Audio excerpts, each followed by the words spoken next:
Página de abertura. Do livro Vinha de Luz, psicografado por Francisco Cândido Xavier, pelo Espírito Emmanuel. Número da mensagem: 123. Título: Amargura. Tendo cuidado de que ninguém se prive da graça de Deus e de que nenhuma raiz de amargura brotando vos perturbe e por ela muitos se contaminem. Paulo aos Hebreus 12:15. Para bem servir ao Senhor, não é razoável marchemos ao longo do trabalho honroso à maneira de cooperadores lacrimosos e descontentes. A mágoa, muitas vezes, traduz desconfiança e deslealdade. O coração operoso e confiante nunca perde o otimismo, colocando-se antes de tudo à frente do infinito e da eternidade. Há dificuldades e problemas? Prossigamos em serviço e o Mestre Divino oferecer-nos-á a solução. Há sombras. Lembremo-nos de que não existem nuvens eternas, porque o centro da criação é luz imperecível. Há quedas. Estejamos convictos de que o reerguimento não se fará esperar. O dever do trabalho é continuar a tarefa que lhe foi conferida, tanto quanto a obrigação do servo fiel é marchar na realização do programa de quem lhe concedeu a bênção do serviço edificante. Tenhamos em mente que, em favor do êxito geral de nosso esforço, é imprescindível o incessante combate às raízes de amargura no coração. Se brotarem livremente, serão venenosos arbustos, prejudicando a movimentação dos interesses coletivos de elevação e paz. Guardemos reflexão e prudência, mas destruamos a amargura injustificável, para que não perturbemos a obra do Mestre e para que os nossos amados não se privem da graça de Deus. Emmanuel. E agora, a palestra. Queridos amigos e amigas, primeiramente desejo a todos que estejamos reunidos em bons pensamentos, em boas vibrações, para que possamos juntos estudar um pouco mais sobre a doutrina dos Espíritos, para podermos aprender um pouco mais sobre aquilo que os Espíritos superiores nos ensinaram através dessa doutrina maravilhosa e vem nos ensinando a cada dia, através das mensagens que nos chegam, enfim, dos livros que nos são psicografados, ditados pelos Espíritos e que nos tornam cada vez mais preparados para essa vida material que vivemos, enfim, mas sempre com essas boas orientações. Estudaremos hoje o livro dos Médiuns, estudaremos os itens 139 a 145, onde faremos alguns comentários acerca daquilo que podemos, digamos assim, tivemos oportunidade de extrair desses itens. O tópico principal é linguagem dos sinais e das pancadas, tipologia alfabética. Bom, primeiramente, temos a dizer que a sematologia ou a linguagem dos sinais é a tipologia, que é a linguagem das pancadas. Elas foram os meios de comunicação utilizados pelos espíritos para fazerem as primeiras manifestações inteligentes. Os espíritos utilizavam-se então de uma mesinha redonda, como já relatado, anteriormente, em outros capítulos, com o eixo central como pé, de cuja extremidade saíam 3 pés recurvos. Era de fato um meio primitivo e oferecia então recursos muito limitados, sendo que as comunicações obtidas por esse meio se reduziam a respostas monossilábicas, sim ou não. Vinham as perguntas e a resposta era sim ou não, através de um número convencionado de golpes. Esses golpes eram reproduzidos de 2 maneiras por médiuns com aptidão para manifestações físicas. A primeira, chamada de ptologia basculante, consistia então no movimento da mesa que se elevava de um lado e caía batendo com o pé. Para isso, se fazia necessário que o médium pousasse as suas mãos sobre as bordas da mesa e, caso quisesse conversar com determinado espírito, era necessário fazer a evocação deste. Caso contrário, manifestava-se o que chegasse primeiro ali, ou que tivesse habituado a fazê-lo. Convencionava-se, por exemplo, um golpe para a resposta sim e 2 golpes para a resposta negativa não. Notava-se então, quando empregado esse meio, que o espírito comunicante usava também de uma espécie de mímica, isto é, exprimia a energia da afirmação ou da negação pela força da pancada. Também exprimia a natureza dos sentimentos, ainda de maneira bruta, que o animavam. A violência do movimento brusco, a cólera e a impaciência, batendo repetidamente por pancadas fortes, como uma pessoa que bate arrebatadamente com os pés, chegando às vezes a atirar ao chão a mesa. Se era amável, se era delicado, inclinava no começo e no fim da sessão a mesa à guisa de saudação. Muito interessante, né? Se era amável, delicado, vejam bem, esse espírito no começo e no começo da sessão e no final, ele guisava a mesa, como forma de saudação. Se queria, esse espírito dirigir-se diretamente a um dos assistentes ali presentes, para ele também encaminhava a mesa com brandura ou violência, conforme desejava testemunhar naquele momento a sua afeição por aquele assistente, ou até mesmo, em alguns casos, uma antipatia. Nos relata Kardec um exemplo ocorrido nesse capítulo, em sua sala de visitas, onde muitas pessoas se ocupavam com as manifestações. Em um senhor, certa ocasião, do seu conhecimento, recebeu uma carta sua. Enquanto ali, a mesa que servia para as experiências veio repentinamente colocar-lhes ao lado. Concluída a leitura da carta, ela foi colocar sobre outra mesa, do lado oposto àquela sala.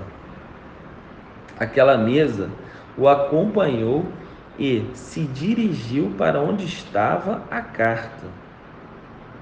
Surpreendido com essa coincidência, calculou o destinatário da carta que entre esta, e aquele movimento havia alguma relação, e interrogou a respeito o espírito, que respondeu ser um espírito familiar do codificador.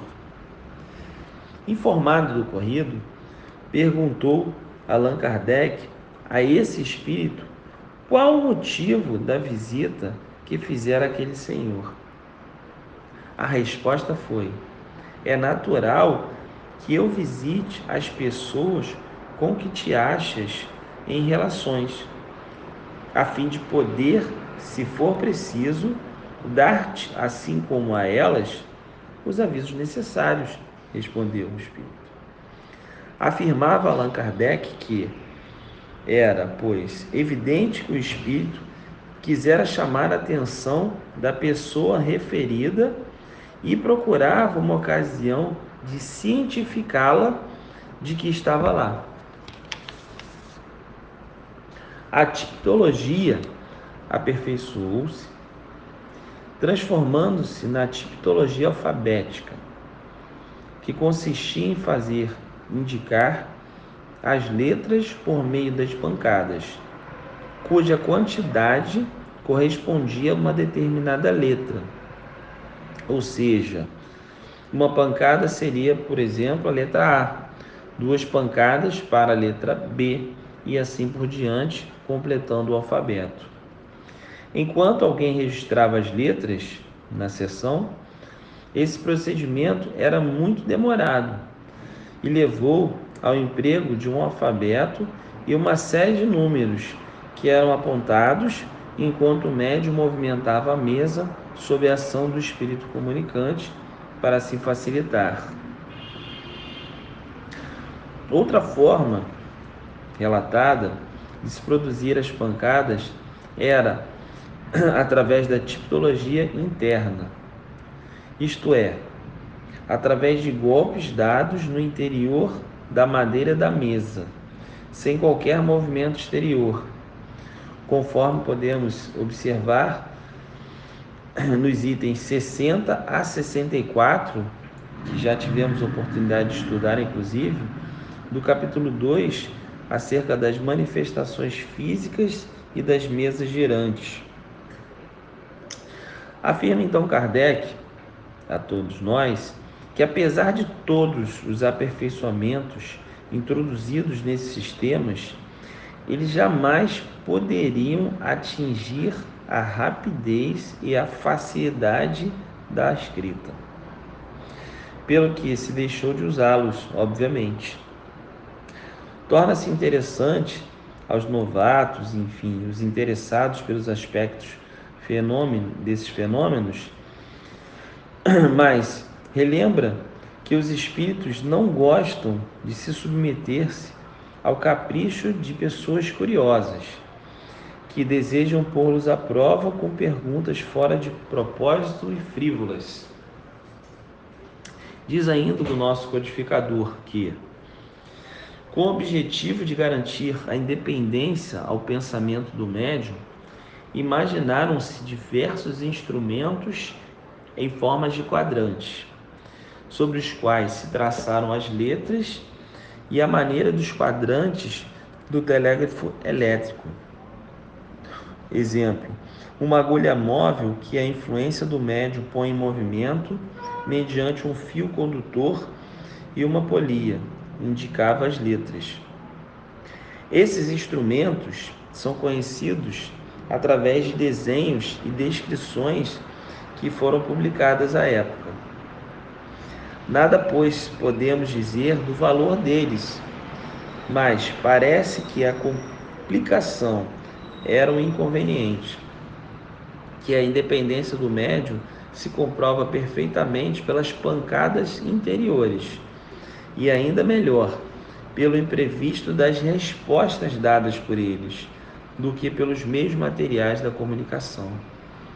Por outro lado, os incrédulos, sempre dispostos, a ver por toda parte artifícios e arranjos, desconfiaram muito mais de um mecanismo especial do que de uma mesinha desprovida de qualquer tipo de acessório complementar.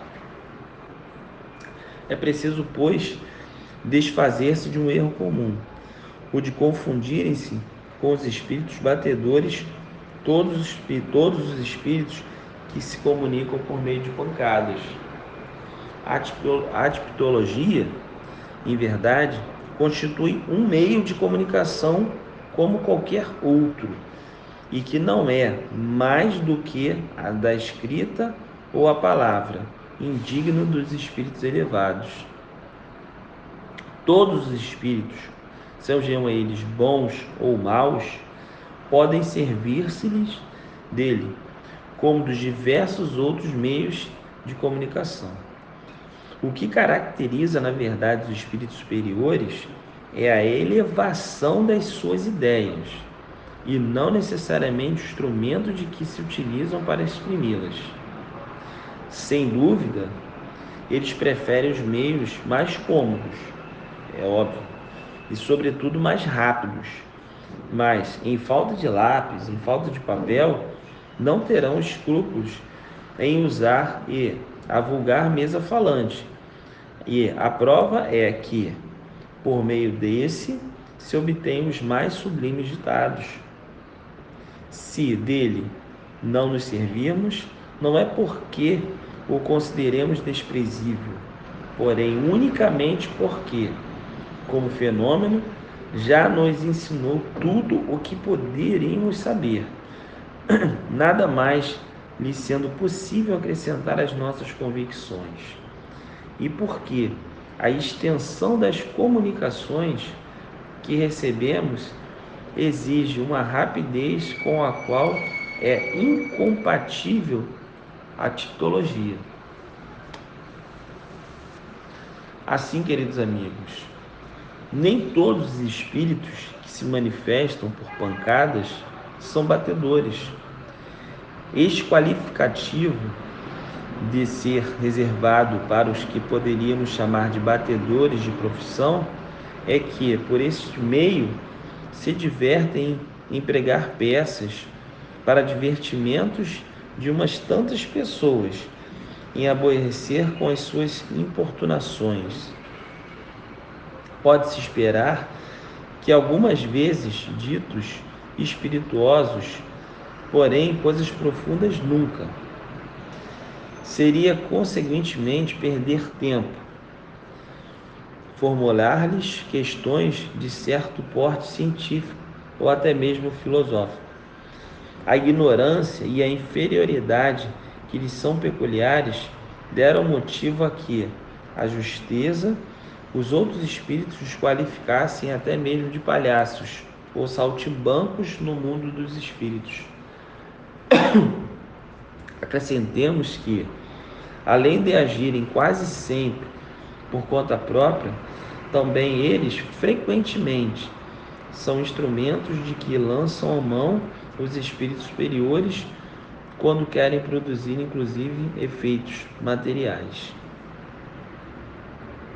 Concluímos os estudos, deste capítulo 9, através desses itens, 139 e 145, fazendo aqui, por fim, a leitura textual da nota do tradutor, o professor José Herculano Pires, que assim disse: muitos outros meios de comunicação foram inventados na Europa e na América, o que atesta a naturalidade e a constância das relações entre os espíritos e os homens.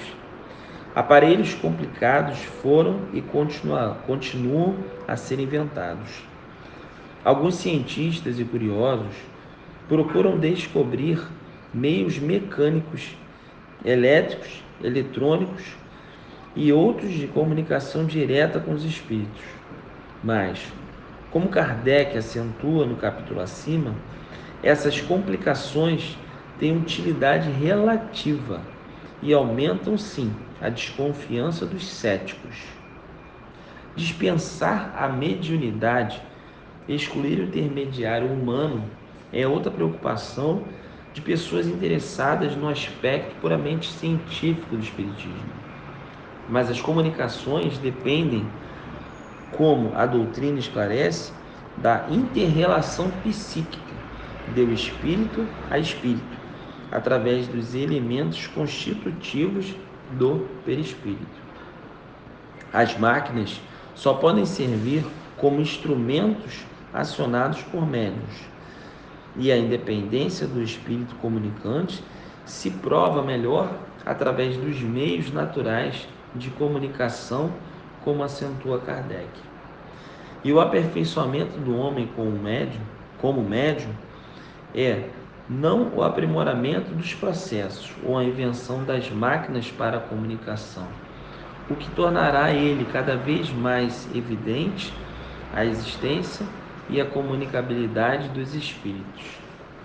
Fica claro, meus amigos, que através dessas considerações, enfim, e até propriamente dito da leitura por vocês desses itens, né, que a tictologia, né, ela serviu, né, num dado momento da nossa história doutrinária, da história da doutrina dos espíritos, como meio fundamental de comunicação dos espíritos, até que mais à frente, até mesmo por conta da preparação e da evolução dos médiuns, né, os espíritos pudessem se comunicar de maneira mais direta, através da escrita, como dito, né?